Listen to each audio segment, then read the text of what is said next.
And thanks for joining the Mphasis Q2FY23 earnings conference call.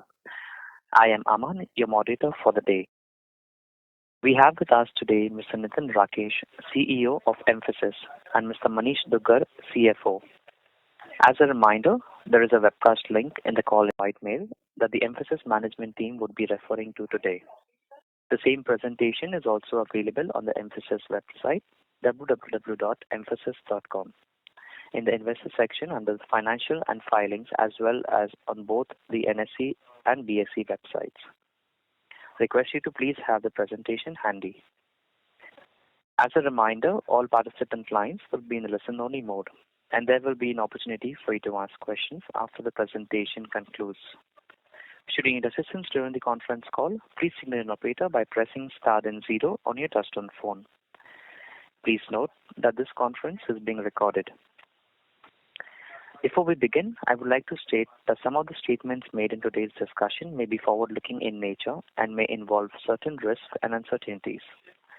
A detailed statement in this regard is available on the Q2 result release that has been sent out to all of you earlier. I now hand over the floor to Mr. Nitin to begin the proceedings of the call.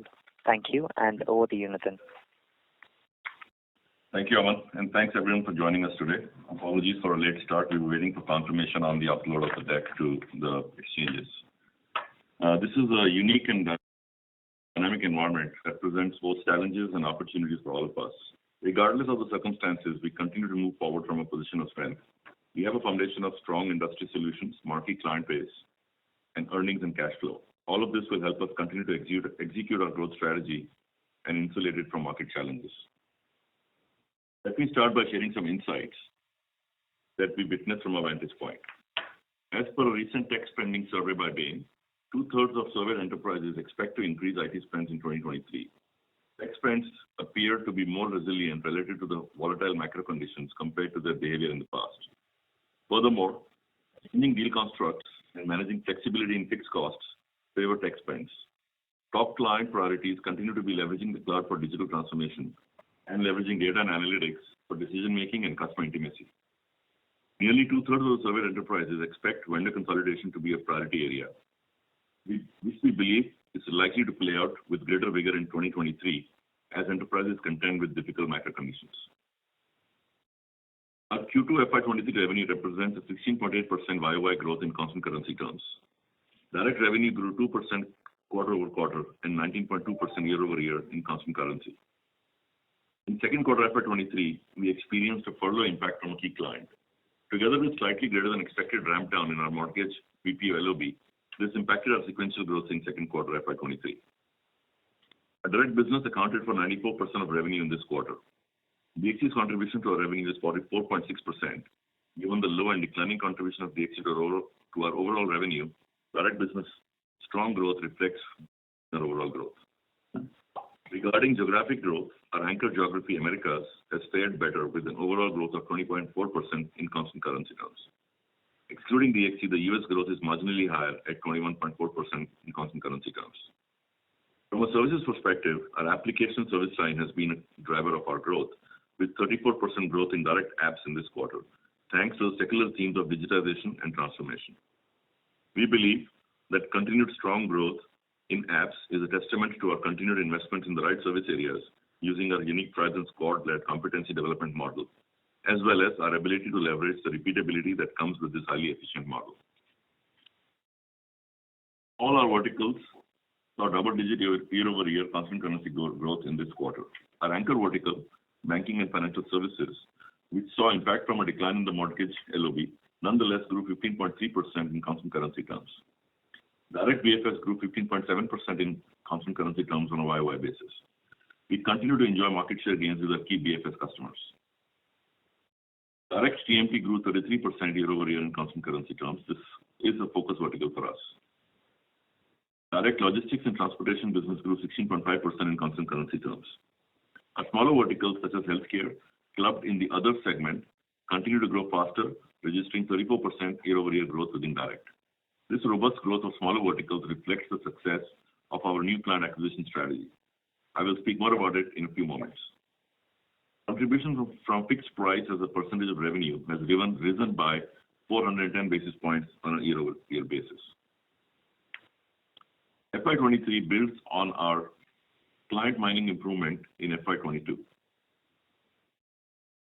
As we said before, we continue to consolidate our standing with our key clients, resulting in continuing market share gains. This is borne out by our client metrics. The middle of this chart of this slide shows that our top 5 and top 10 clients have grown consistently, registering 28% and 29% respectively growth in second quarter FY23 in constant currency basis terms on a last 12-month basis. Our top 3 clients contributed to $150 million plus each in last 12 months, with our top client LTM revenue contribution exceeding $200 million. The average LTM contribution of our top 5 clients exceeds $150 million. All of our top 6 clients are greater than $75 million, which we continue to believe is quite unique for a company in our category. Our top 6 to 10 clients grew 30% constant currency on a last 12-month basis. Notably, our 11 to 20 clients grew 35% LTM constant currency, indicating the increasingly broad-based nature of our overall growth. Our new client revenue continues to grow rapidly, growing at 53% constant currency terms on a year-on-year basis in second quarter 23 over second quarter 22. In particular, we are pleased with the results of our new client acquisition engine. We have reinvigorated this program with dedicated leadership, as we've called out before. We carved out five well-considered select verticals to focus on for NCAs, as we now call them Enterprise 5, namely BFS, in which our positioning and track record is already solid. This vertical is large enough to continue to provide growth runway in the long term. Second, insurance, logistics, TMT, and healthcare. Each of these 5 NCA verticals has its respective client acquisition strategies led by dedicated sales, delivery, domain, and technical leadership. We have an elaborate operating model in place to transition clients to a strategic status with the client engagement structure and investments defined through the phases of the transition. As clients move through the transition phase and become strategic, we progressively bring the full force of our engagement model, dedicated client resources, and GTM motions in engaging with such accounts. 3 of our 5 NCA verticals have become $100 million verticals on a run rate basis within 3 years of setting up the NCA architecture, with fastest growth in smaller verticals such as healthcare and travel. NCA has almost doubled in revenue over a 2-year period on an LTM basis and now constitutes almost a quarter of our direct revenue. This growth is reflected across our NCA verticals as shown here. What's behind our strong TCV track record is our evolving tribes and squad model. This model, which has helped us scale our ability to service the growing pipeline and close many more deals, continues to mature. The portfolio squads within each tribe continue to ensure that we can constantly evolve our solutions, adopting the newer tools and methodologies. To cater to our customers' need for speed, the tribes have evolved a composable approach to our offerings. This enables us to combine offerings from multiple tribes effectively to address the typical requirements of our customers. We have also identified over 40 solution archetypes that are typically needed, thus allowing us to build frameworks and accelerators that facilitate faster deployment. These archetypes are then contextualized to the needs of specific domain or even specific client by our deal squads. We also updated the definition of our definition and content of our tribes recently based on key trends and customer needs. In addition, we've constituted a transformation program office with a team of seasoned large program management execs who help in crafting large transformation deal constructs, post-deal governance models, and to ensure lessons learned with each such program are templatized and carried forward in additional programs. Almost all of our pipeline is tribe-driven and is up 18% quarter over quarter, despite record conversion from pipeline to new sold TCV in the last 4 quarters. We recorded TCV of $302 million of net new deals won in second quarter FY23. Our average TCV is trending up over time and is now about $300 million plus. 81% of the TCV is in new gen areas. Our deal wins in this quarter include 2 large deals of cumulative $110 million in TCV. While we retain our market share with BFS clients, our large deals are increasingly coming from other smaller verticals as well, outside of BFS. And we continue to generate a high percentage of our TCV through proactive deal pursuits, where win rates are materially higher than in competitive RFP situations. As we report our TCV on a net new basis, excluding renewals, we find the correlation between our direct TCV and revenue growth to be reasonably high, exceeding 0.8. Coming to our client metrics, our track record in migrating clients from one revenue bucket to the next continues to be healthy. In this quarter, we sequentially added to our count of 5 million and 20 million revenue categories, while our larger 50 plus million category relationships continue to deepen further as discussed. In this quarter, the LTM contribution of our top client crossed $200 million. As mentioned, we won 2 large deals in the quarter, taking the total number of large deals in the last 4 quarters to 12, double of what it was in the prior period. Coming to our financial metrics, our margin philosophy affords us the flexibility to manage our profitability in a volatile environment. EBIT margin of 15.3 is fairly stable and within the stated band of 15.25 to 17%. In keeping with this margin model, we were able to absorb the rising personnel costs by tightly managing the SG&A and other levers as we intended to. Operating profit grew 3.3% quarter over quarter and 24.5% year over year to rupees 5,376 million in second quarter of FY23. Our EPS for the quarter at 22.2 grew 4% quarter over quarter and 22% year over year. Our cash conversion measured as operating cash as a percentage of PAT stays at near 100%. Vectors of our growth strategy align around the core themes of tech capability expansion, vertical focus, and geography expansion. Under technology capability expansion, we are investing in accelerating our hyperscaler strategy in refining our GTM approach and increasing our repeatability of deal archetypes using the Tribe and Squad model, which we have discussed earlier. On vertical focus, we are focused on improving our end-to-end solutions in BFS and insurance while investing in developing our technology points of view in other verticals under the NCA program, as I just discussed before. Our geo expansion strategy sees us making investments in the smaller geos such as Europe and Canada and expanding our core vertical strengths in BFSI to clients in this geography.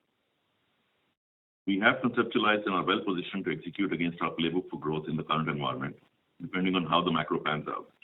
The key ingredients of our playbook include propositions for consolidated cost takeout, accelerating the transition from run to change, strategic and tuck-in M&A. The actions have also been customized with in-account action plans, keeping in line with our account-centric GTM motions. Some of our key clients may embark on vendor consolidation exercise in response to the macroeconomy. We are confident that we will be strong net gainers in such scenarios based on our positioning and track record with them and prior outcomes in such scenarios in the past. To sum up, I'll leave you with a few points. A direct growth at 19+% in constant currency terms in second quarter, despite headwinds from mortgage LOB and earlier than expected furloughs. 2, our KPIs are moving in the right direction, namely, our consistently improving track record in large deals. Our TTM TCV at 1.29 billion speaks to our rising run rate from a TCV standpoint. Improving client mining metrics across revenue buckets continues to strengthen our diversifying growth. As I previously stated, our average top 5 client last 12-month contribution has crossed 150 million. Our top 6 to 10 clients continue to grow well above our direct revenue growth with 30% LTM growth, while the 11 to 20 clients have also grown very strong. Our pipeline has grown 18% on a quarter-over-quarter basis. Our talent strategy is on course. Our utilization reflects our efforts to infuse our talent supply chain with more freshers and optimize the pyramid. Our overall utilization in this quarter was impacted by furloughs. However, Q2/23 exit utilization was 4 percentage points higher, suggesting an improving exit run rate on this parameter. 3, investing for growth by using operating leverage and operating in a stated target operating margin band, we believe that our margin stance ensures margin stability in a volatile environment. Our EBIT margin of 15.3 lies in the stated band, and our adjusted EBIT margin of 15.9 is stable sequentially and on a year-over-year basis. To be sure, we are operating in an environment of increasing macro uncertainty, which potentially affects decision-making of clients, potentially requiring them to repurpose their spends, causing supply chain uncertainty, and all of which can alter the complexion of near-term growth while making sure that we are well positioned to gain through the uncertainty. Coming to our FY23 outlook, we continue to maintain our growth focus even in the uncertain macro environment. Our account-centric strategy to seed accounts up the value chain is working. All of our core areas are growing across a diversified industry client base. We are seeing some seasonal weakness in select clients, but a strong order book in the quarter and 18% increase in the pipeline would help us navigate this going forward. We also feel confident of mitigating any headwinds in the mortgage business and actually see this LOB to be a growth driver as the macro turns stable. Given the consistency in outcomes from executing to our strategy, we are confident of maintaining our EBIT margins in the stated band. Given our actions on operations efficiency, we also intend to continue to invest in growth accounts to consolidate our position with key customers. And a stable margin outlook gives us that flexibility.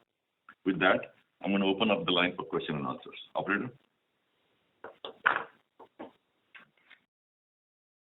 Thank you very much. We will now begin the question and answer session. Anyone who wishes to ask a question may press star and one on the touchtone telephone. If you wish to remove yourself from the question queue, you may press star and two.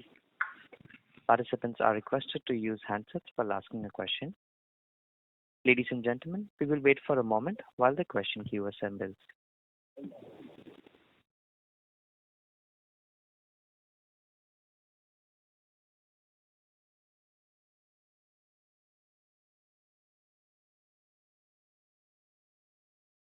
Our first question is from the line of Nitin Padmanabhan from Investec. Please go ahead. Yeah, hi, good morning. Thanks for the opportunity. The first is, Nitin, how do you see the demand environment sort of evolving? So I'm sure the deals that you have closed this quarter would be the ones which you have been chasing for a while now. So incrementally, are you seeing any slowness in decision making that worries you in terms of closures that could impact next year in some form? The second is, considering the furloughs that you have seen this quarter, how do you see furloughs going forward in Q3? Do you expect it to be higher than the previous years? So that's the second. And finally, on the logistics vertical, if you could just give some color on how client spend is evolving, because there have been news reports of some logistics players in the US suggesting weakness. So just wanted your thoughts on all three. Thank you. All right, sure. Thanks, Nitin. I think let me take the first one, which is the demand environment. I think uncertainty is obviously not good because it creates, all sorts of chaos when it comes to budgets and, in-account actions and so on. I think despite that, 300 million plus in TCV in quarter is actually a fairly satisfying number. We are very happy with the fact that we were able to close two large deals, both meaningful. And I think there is definitely additional opportunity that has been thrown up as well through the environment. So that's the reason pipeline has actually gone up. And all the actions that we talked about from a playbook perspective are also going to continue to lead us to a hard pipeline environment. And I think our focus really is now on making sure that we continue to find ways to close. So while there has been some, I would say, uncertainty driven decision making, reactions, I think for the most part, given that we are playing more on the transformation and change side, impacting, fairly large programs such as data center exits or data migrations, data engineering, new platform build, I think those continue to get fairly, stable funding. Of course, there are other parts of portfolios that are paying the price for it because clients are relentlessly prioritizing which programs to keep going and which programs to deprioritize. So I think from that perspective, being on the right side of that portfolio has definitely helped us and will continue to help us in winning deals.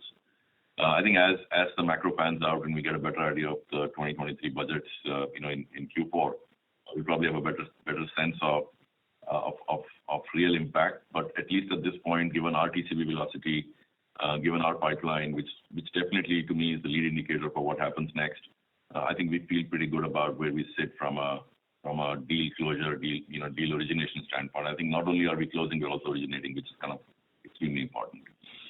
I think your second question was around furlough. I think it's really, if you ask me, a very client-specific issue that happened. It's definitely the seasonally weak quarter, not only because of the furlough issue, but also because of just the holiday season and the number of working days issue. I think that's an industry phenomenon that you're well aware of. At this point, I think it is hard to say whether the impact will be higher or lower. I think at this point, visibility-wise, we're not seeing that level of uncertainty that it's going to drive it materially higher compared to prior years. But at the same time, I think we have work to do over the next 8 to 10 weeks. But at the same time, Q2 was not supposed to be a part of the quarter, but it was. I think there are percentages that will come through. On the third point around the logistics and transportation, I think I will guide you back to the comment I made on my first answer, which is that if you're on the right side of the portfolio, if you're in programs that are strategic, if you're in programs that are getting funded, no matter what the in-account action is, we will find and we have found ways to continue to expand our wallet share. So while there may be short-term fluctuations in client actions, I think pipeline action, deal closure, and ability to win wallet share is actually going to is helping us drive through that uncertainty as we speak. Thank you, Nitin, and all the best. I'll fall back in the queue. Thank you. The next question is from the line of Mukul Garg from Motilal Oswal Financial Services. Please go ahead. Yeah, thank you. Maybe just two quick ones from my side. First, given the diminishing, Can you please use the handset? It's not very clear. Is this better now? There's a lot of crackling, but go ahead, Mukul. Yeah, is this better now? Yes, much better. Yeah. So, Nitin, basically, given the diminishing contribution of mortgage business, to your overall revenues, it would be helpful if you can just give us some sense of how the ex-mortgage core business grew during this quarter. Even qualitatively, that would at least give us some sense of how to look at the direct business. And second, on your top client, the growth was quite good, but we have been continuously hearing from them about increasing concern, from their business, literally almost every month. How do you see that? And is that something which can kind of act as a risk to our growth? So, Mukul, I think the first question, the answer is that the core business, there are some data points in the print that you can see. The Americas applications, both of those metrics are a good indicator of how the core business growth has been. I think 34% application YY growth, and applications now the highest it's ever been at 67-68%. I think those are two metrics that will give you a sense that outside of the mortgage LOB, the business has actually been fairly robust, both in terms of other metrics that I point to is the top 5, top 10. By the way, that kind of growth is after the impact of mortgage as well. The next 10, NCA, I think the core business continues to be in great shape. We are very confident that we'll continue to actually gain share through the uncertainty.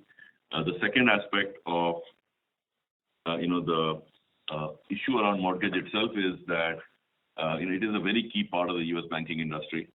We took a very forward-leaning stance in the last cyclical downturn that happened in 18-19 when the interest rate tightening cycle was on. We added new service lines besides origination and refinance. That diversification has really helped us to some extent, but the pace of change has been so rapid in the last 2 quarters that the diversification can only work to a point because you're sitting at record rates over 40 years right now. So I think that definitely has had an unprecedented impact, greater than imagined. From that perspective, we also think there's an opportunity for us to further consolidate our position in that segment. There are some active conversations with very large customers, existing and potential, which basically give us the ability to really become very, very strong and add additional service lines that we don't do today. So I think from that perspective, we are still taking a view that we have to be present in a very key segment of the U.S. banking industry, and we will continue to find ways to find growth in that segment the moment macro turns stable. So I think the overall, to summarize, the overall core business is strong. Client segments, verticals, core geo, new client, the strategy which we detailed out in the last few minutes. So that gives, and of course, not to forget the TCV and the pipeline commentary.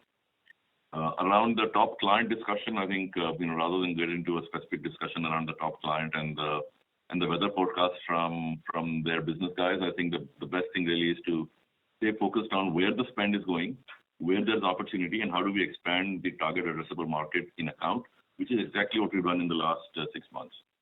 We've added a few things. One, we've added new service lines. For example, the Blink acquisition gave us a whole new market segment within all our top accounts, including the one you're referring to. We were able to actually go in and open new deals that we never did before. Second, we continue to actually gain from wallet share, very, very strong gainers in wallet share. Thirdly, our capability-led model, especially around cloud and data, is actually opening up a whole new set of spends that even if they repurpose other spends, this is not going to get cut. So I think positioning the portfolio in the right areas of spend and having the right differentiated capability is what's driving that growth. Great, really helpful. Thank you.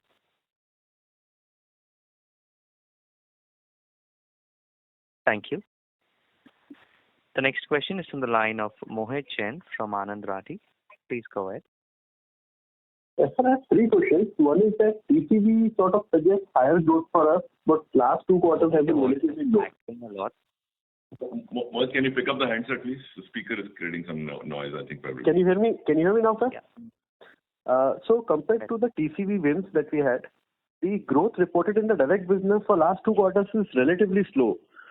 So should we expect, while numbers suggest there should be a pickup in the next 2-3 quarters? So is that, and the correlation also reflects that. Is that a fair assumption, or you think despite TCVs in the pocket, we may still see slower growth over the next 6-9 months? So that was one. Second, related is on TMT decline. Like what happened in that particular segment quarter on quarter, how is the deal flow and what kind of outlook do we have there? And last one is related to utilization and margin. Now we are at 68%. Headcount addition has also sort of declined as far as IT services are concerned. So how should we read that improvement of 400 basis points and the impact on margins? Hi Mohit, this is Manish here. Taking your first question, as Nitin was mentioning, there is an impact of furlough and there is an impact of mortgage business, which is contributing to TCV not translating into revenues as much as it should have. Even though if you look at it, the correlation coefficient of TCV conversion to revenue has remained steady. From a going forward basis, TCV and pipeline growth gives us confidence that our conversation with the customers and our ability to convert deals continues to be good, including large deals, having won 2 large deals adding up to $110 million in the quarter. So far as TMT is concerned, the furlough impact would have impacted the TMT numbers, and I don't think it is any indication of a directional movement. It is a specific impact in the quarter, and Q3 being a seasonally weak quarter anyways, I think we should be able to tide over that as we get to Q4. Utilization, as you rightly said, the exit utilization has improved by 4 percentage points. Given that the IT and apps headcount gradually grew over the quarter, on an average basis, it has not improved so significantly. And furlough would have impacted it any which way. So, reported basis, the average utilization looks almost flat. To your question on gross margin, utilization improvement, offshore increase, and our ability to make sure that we continue getting price increases partially got compensated by furlough and some of the investments we made in accounts that we are focused on trying to gain share as well as to grow the wallet size. So on an overall basis, gross margin this quarter continues to be in line with what the gross margin for the same quarter last year was, and keeping to our philosophy of investing for growth and having levers to manage profitability within that narrow range, we were able to use those levers and offset the downfall in the gross margin percentages with the adjustment that we did in the sales and marketing and G&A.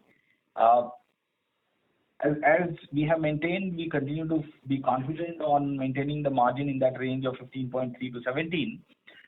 If we are able to get tailwinds as we go forward on margin, we would like to continue investing, especially given in this environment where customers are looking at partners who can help and who can accelerate their requirements of cost takeout and consolidation.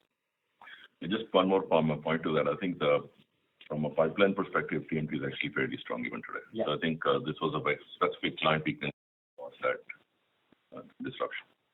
Okay. On the headcount, sir, there was this headcount reduction quarter-on-quarter in tech services offshore. Yeah, again, I think there's slightly mixed, impact of furlough plus, in account actions. But at the same time, the deal wins that we talked about will actually start ramping up offshore as well. So from an overall standpoint, I think the story of offshore-led growth will continue to happen. As you know, when we have large lumpy deals that ramp up the on-site portion first, right? That's kind of a little bit of what you saw towards the end of this quarter, in the IT business. Just to add, Mohit, the billable headcount has actually grown by 700 people. What has reduced is the overall headcount. I'm looking at offshore billable technology services. This is on page number 11. Yeah, I understand. I think the way to think about it is the overall headcount, because we would like to make sure that beyond the point we also look at profitability and utilization. I think we are sitting on a pretty comfortable levels of utilization. So, if we don't have a challenge in meeting our demand, we would not like to, continue, increasing that bench. So I don't think overall headcount should be seen, especially given the lower levels of utilization we are at. So therefore, coming back to the previous point, there should be margin tailwind because you have given a band, and most of the times we are at the lower end of the band.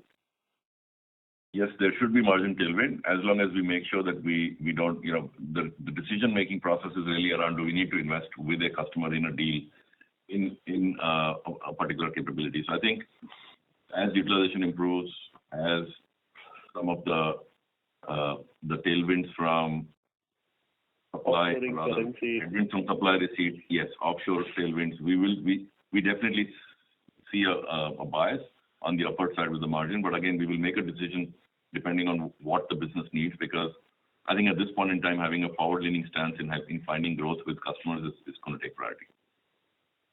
Great, sir. Thank you, and all the best. Thank you. Thank you. We have the next question from the line of Sandeep Shah from Equirus Securities. Please go ahead.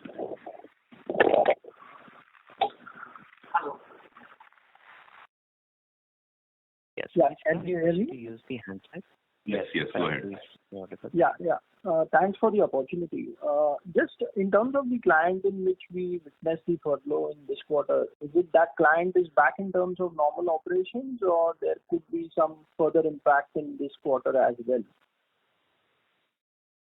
Again, as I mentioned, it's too early to talk about client-specific impacts in Q3. But again, keep in mind this is a client that has a pattern of year-end closures, and I think that impact might continue this quarter as well. But we will obviously try to mitigate as much as we can in terms of what we think is doable.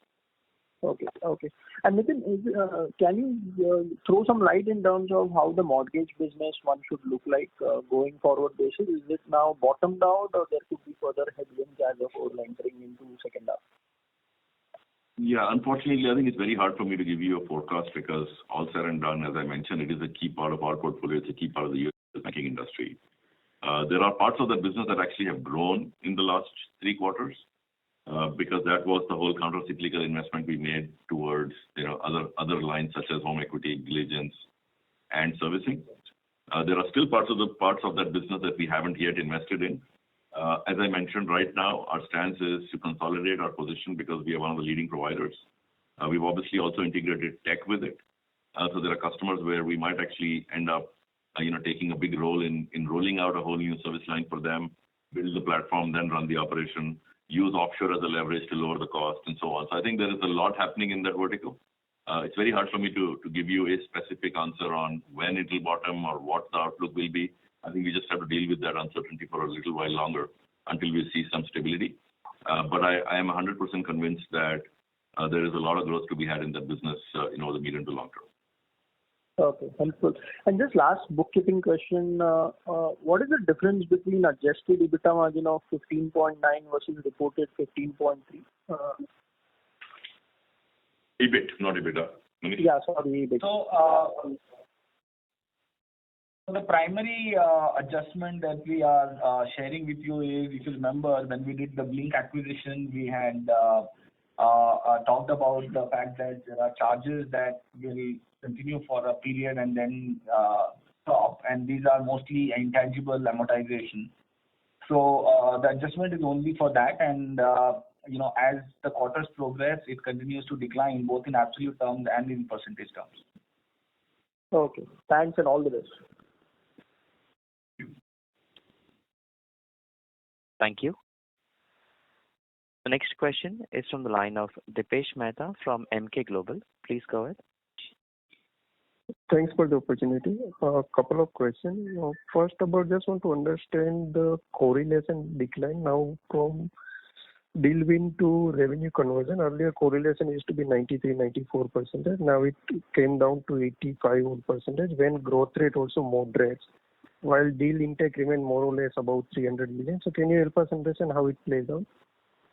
Second thing is about the deal pipeline QOQ growth. If I look for last 2 quarters, growth remain healthy, but deal intake is not showing that kind of sustained trend. So if you can provide some sense whether we are seeing elongated sales cycle, or if you can provide some color on it, what is playing out there. Third thing is about the revenue growth. For last couple of quarters, we are growing lower than some of your peers, which eventually will translate it into obviously YY growth. Currently, we are doing well on YY because of a healthy trajectory in FY22. How do you expect the trajectory on YY to evolve over next few quarters? You think QOQ wise we will see acceleration playing out in H2, or it is more in FY24? Thank you. Dipesh, hi, this is Manish here. I'll take the first question and probably Nitin will take the subsequent one. While you're right that the correlation coefficient is looking like 0.9 going to 0.8, the primary reason for that is the impact that we saw because of, on one side, the mortgage business slowing down, on the other hand, the furlough, both of which impact the run rate revenue, which as you know that are cyclical and hopefully will correct as the interest rate corrects. But for that, the correlation coefficient of TCV conversion to revenue continues to be in that 0.9% range.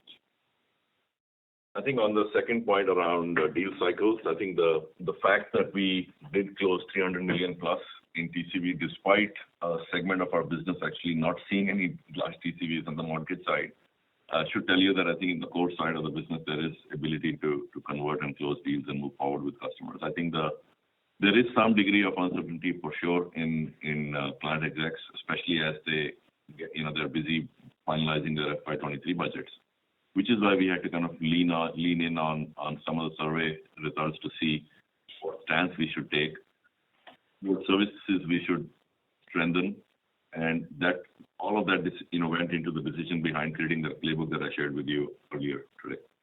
On the third question of the sequential versus YY growth, I think you're absolutely right. We obviously have paid the price for the cyclicality playing out. I think the focus really is on making sure that through the remainder of the year, we are able to continue to take a forward-leaning growth stance and convert as much of this TCV into revenue and as much of the pipeline into TCV. I think if pipeline and TCV continue to operate, I think the sequential growth and the YY growth will both come to where we need it to be. Just to add to that, Dipesh, on your last point, rate hardening has been at such a fast pace that counter-cyclicality has not played on as much as we would have expected, causing a surprise on the impact of mortgage business because of the interest rate. And add to it the surprise that we got of furlough in Q2, which was again typically not a trend. It would normally be in the Q3. Understand. Thanks.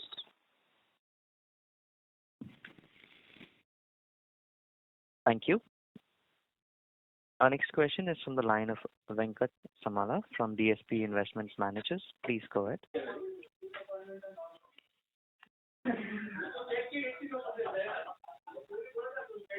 Venkat, your line is Hello. unmuted. My question has been responded to. Thanks.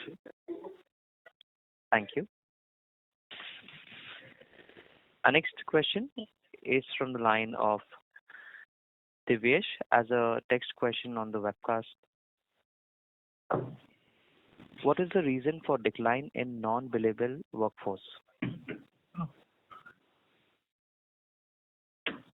So, utilization was probably at a level where there was opportunity to improve, and as we had more people deployed to billable projects, we did not necessarily need to recruit people to fulfill that requirement. We could use the people who were in the bench to do the fulfillment, and that led to a reduction in non-billable people. By design. Yeah. Thank you. The next question is from the line of Ashwin Mehta from Ambit Capital. Please go ahead. Yeah, hi. Thanks for the opportunity. One question in terms of like our on-site headcount seems to have gone up by almost 9%, while our on-site revenues are down. So what explains that? Is it the transition for the new deals that you signed in, and has that had an impact in terms of your margins as well? Yeah, Ashwin, Manish here. As you know, most of the mortgage revenues are on-site, and a large part of the furlough impact was also on-site. So you are right that while the headcount increases happened on-site, it is not showing up in terms of revenues because of these two large primary factors. No, Manish, I was talking about the tech services headcount. So tech services headcount is up 9% for you sequentially. The BPO headcount is actually down on site. So what explains the substantial increase in on-site headcount? Our utilization seems to have dropped on site, and our on-site revenues also seem to have dropped. The headcount increase, Ashwin, is a period and point in time data, while the utilization is an average through the quarter. So you are right that headcount, as we look at as on the 30th September, looks like an increase, but the billability came in only towards the last month of the quarter, which is why we actually shared the fact that our utilization is actually 4% better when we look at it at the end of the quarter versus when you look at it through the quarter. So by furlough would have impacted the on-site revenues in tech services, but the headcount increase did not translate to billable headcount during the quarter because addition happened mostly during the quarter. But that is in the run rate for Q3 now. Yes, it should come in as a revenue in the Q3 run rate. Okay, understood. Thanks. And just one more question in terms of insurance. That's been a segment that's been kind of sluggish for us for a while. So what's the outlook in terms of insurance and any signs of pickup there? I think, Ashwin, good question. If you look at the NCA chart that I shared, I think ideally what we want to do is to create a few anchor clients in each of the segments of insurance, life, PNC, and brokerage. I think we're at a point where we've made a lot of investment in the last 2 to 3 years in strengthening and broadening that client base in insurance. There's still work to be done, and I think, again, it's a prioritization of investment dollars, sales dollars, account coverage, both in the US and in Europe, especially UK.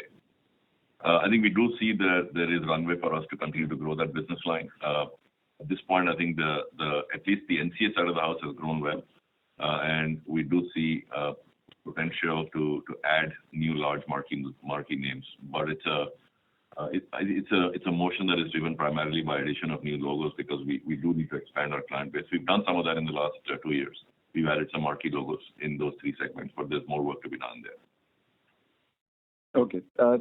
Thanks, Nitin. All the best. Thank you. Thanks. Thank you. The next question is from the line of Vibhor Singhal from Phillip Capital. Please go ahead.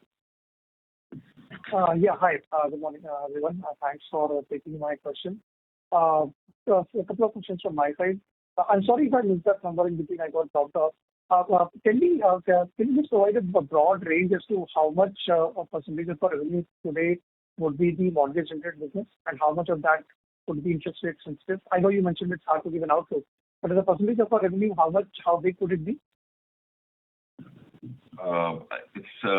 We started clubbing it in the direct business 2 years ago, and I don't think we want to break it out separately at this point. Right. I think all I tell you is the interest rate sensitive piece of the business is kind of low single digit percentage of revenue, but that kind of way we will stop with the disclosure. Got it. Also, I just wanted to basically dig a little bit deeper into the margin trajectory. I think last year when the entire sector had tailwinds from lower travel costs and facility expenses and all, we had mentioned that we are utilizing that to reinvest into the business to secure growth. But I mean, in FY22 also, I think we'll probably at par in terms of growth with some of the similar size peers. This year, of course, as I think a couple of participants earlier mentioned, our Q1 growth has been sluggish. Of course, it's been impacted by a couple of furloughs and all. But net-net, I think we haven't achieved anything on the growth front, which is remarkably different from some of our other similar size peers. And despite the fact that we let go of the margin expansion opportunity that we had in FY22. So how do you see that playing out ahead? I mean, is the margins going to remain in the same margin band that we are operating in right now at around 3.5% plus minus some range, and probably the similar kind of growth? I'm not talking about the near term. I know volatile times ahead. But from a longer term perspective, do we have a target to maybe take margins north of 16% with a sustainable growth kind of target, or or do you think this is the comfort band that we're kind of operating in right now?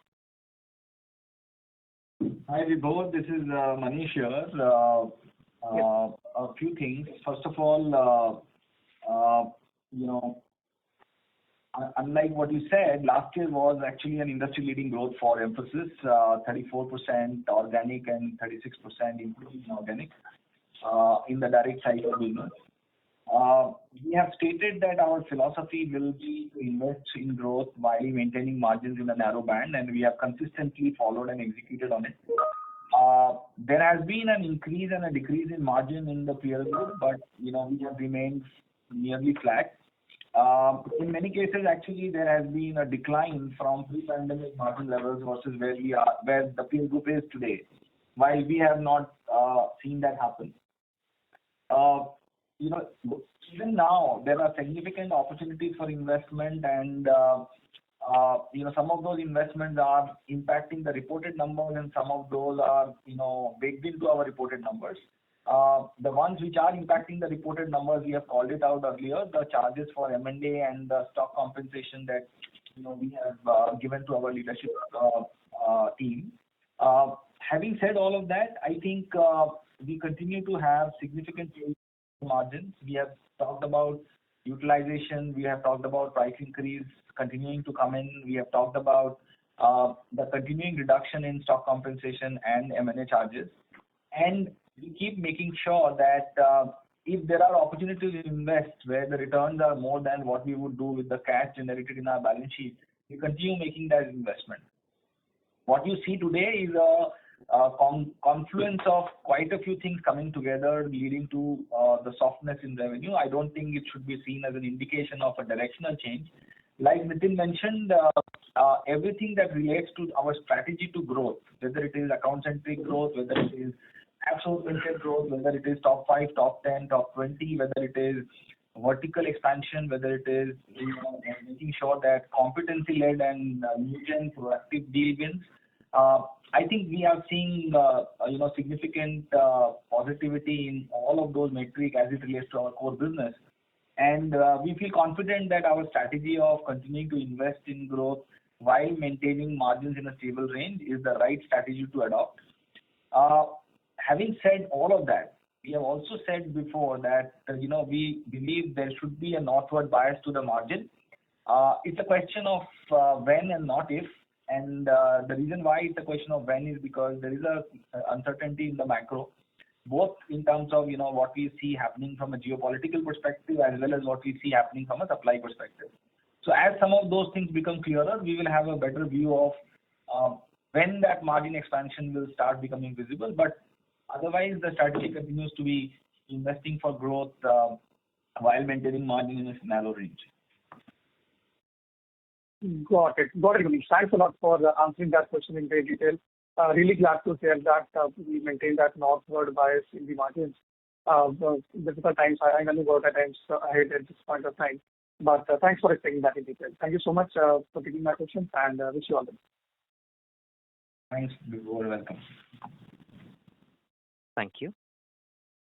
Our next question is from the line of Sameer Dosani from ICICI Prudential AMC. Please go ahead. Thanks for the opportunity. Just to understand this headcount addition in on-site, so is it fair to assume that the going forward onshore revenue would increase and that could have a margin impact? And also just to understand the new deals, right? So when would be the ramp up starting for the newer deals that you have won, because these are fairly large deals and will take time, and whether initial period would be a on-site role, because that would then again also have a bearing on the margins. Thanks.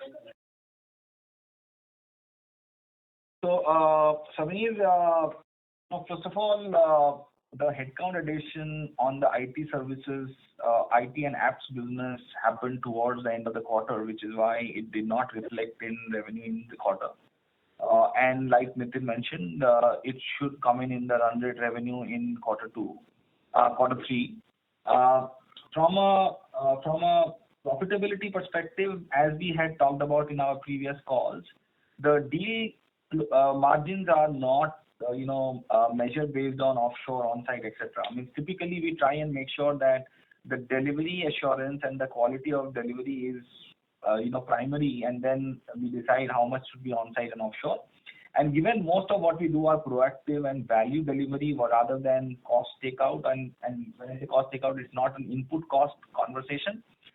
Clients are more than happy to make sure that irrespective of the mix of on-site offshore, we are able to get the margins that we desire, right? So even if it is on-site centric revenue which comes in because of on-site addition, we don't think that has any impact on the margin, so to speak, as we go forward. And the revenue for that headcount addition should start showing up in quarter 3. And also there'll be pull-through revenue offshore, because these are deals that will effectively have a pretty healthy element of offshore as well. So that offshore tailwind will help mitigate any margin impact that you're worried about from a onshore expansion perspective. Okay. And also the new deals, right? These ramp-ups, when do we expect ramp-ups to start on these deals? Because these are fairly large. So, Sameer, the deals are not any different in terms of tenure. These are typically the same 3 to 3.5, 4 years kind of life of deal. And if you consider a ramp-up period of 1.5 to 2 months, we should start seeing the run rate revenue starting to flow in 2.5 to 3 months. So depending on when the deal got closed, like when we did the last earnings announcement, we had talked about the fact that we had already won a $60 million deal. So technically that revenue should have already started coming in as we speak in October on a run rate basis. And then what we won in August would come in a little later, and September maybe a little more later. Thanks. And last question, if I may. So if I look at, this is an industry phenomenon, right? Funnel or the pipeline is expanding on a Q-on-Q basis for all the companies, but the deal wins have remained more or less flat. Do you think this is one indicator that the competition is increasing in the industry, and that how should we look at that? Thanks.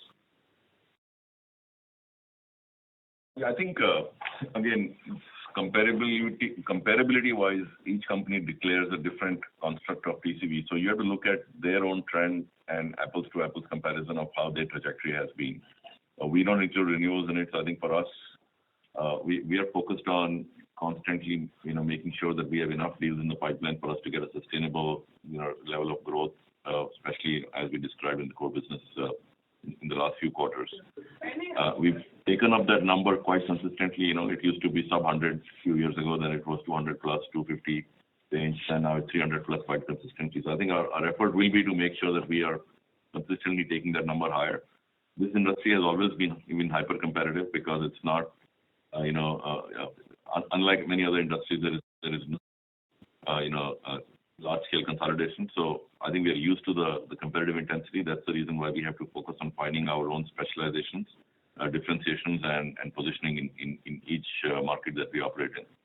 So I don't think I would read more than that into the TCV metrics. Okay, thanks for the question. Thank you. We take the last question from the line of Nitin Padmanabhan from Investec. Please go ahead. Yeah, hi. Thanks for the opportunity. I just wanted your thoughts on if you could give some context on what's driven the drop in S&M expenses and how we should think about that. And same thing on the gross profit line as well. So if you could give some context on both, that would be helpful. Sure. So, furlough and, the investments that we make in making sure that we are proactively working with the client for large proposals and consolidation initiatives. Those are primarily gross margin and COGS related costs, and they impact the gross margin. From a gross margin to gross profit, I think that's primarily a numerator and a denominator change because of currency movement. And as you know, the currency moved significantly. So while the gross margin moved by 1%, the gross profit moved by 3%, primarily because the translation led to a movement in the percentage higher than what the gross margin percentage movement happened. And to your question on S&M and G&A, we have talked about the fact that there is a investment that we make which are short term and which are long term in nature, and we have an ability to flex them up and down. So we did take some of those costs measures which we could avoid spending on. Also remember that same quarter last year, the percentages were almost similar to what it is now. 26.5 versus 27, and S&M and G&A were also in the 0.1 to 0.2% variance versus the same quarter last year. So I don't think any of that action is a cut that we would have liked to avoid. It is just that we prioritized investing, which had an impact on gross margin, and deprioritized the investment which was going into S&M and G&A. Sure, perfect. That's helpful. Thanks, Dan, and all the very best. Thanks, Nitin. Thank you. So we have one more question in the queue. That will be our last question for today. It's on the line of Abhinav Ganeshan from SBI Pension Funds. Please go ahead. Yeah, thank you to the management for taking my question. I just had a couple of questions. First one is that if you can just help me, how are we going to do things differently, in Q3 and Q4 so that we can get our double-digit run rate of growth? And second point is, what would be a comfortable level of utilization that we are looking at, going forward? These are the two questions that I wanted to know. Thank you. Sure, Abhinav. I think I'm a little confused because we are already at healthy double-digit, levels of growth, in direct business is close to 20% growth. I think again, our business is fairly straightforward in terms of how we think about the health of the business and the future prospects. Lead indicator is pipeline. Second indicator is TCV conversion, and then everything follows from there, right? Pipeline to TCV, TCV to revenue to margin. Of course, there are lots of other moving parts in the process that we need to manage on a pretty dynamic basis, but that's really the way we think about the business. I think we've very transparently given you a fairly significant breakdown of the growth dynamics, especially driven by what we saw in Q2 and what we think is likely to happen in Q3. But given just the strength of the core business, the in-account model, client category growth, new client growth, application-centric growth, multiple verticals, starting to come together, I think the core business continues to be in great shape. And if we just keep executing on that model of TCV, pipeline to TCV, TCV to revenue, I don't think we need to worry about, the double-digit growth metric that he talked about. Second, I think on the utilization front, Again, we are operating in a when we had a little bit more visibility, we brought the utilization down because we wanted to make sure that we had enough flex to find room to grow and to build our pyramid. We'll be a little bit more nimble and probably make a little bit more dynamic decisions. So we do expect the utilization to continue to trend up. I think it probably will get into the historical ranges that we were. It'll probably have another 3 to 4 percentage points to go up over the next couple of quarters. I think that was really useful. Thank you so much. And one last question, if I may.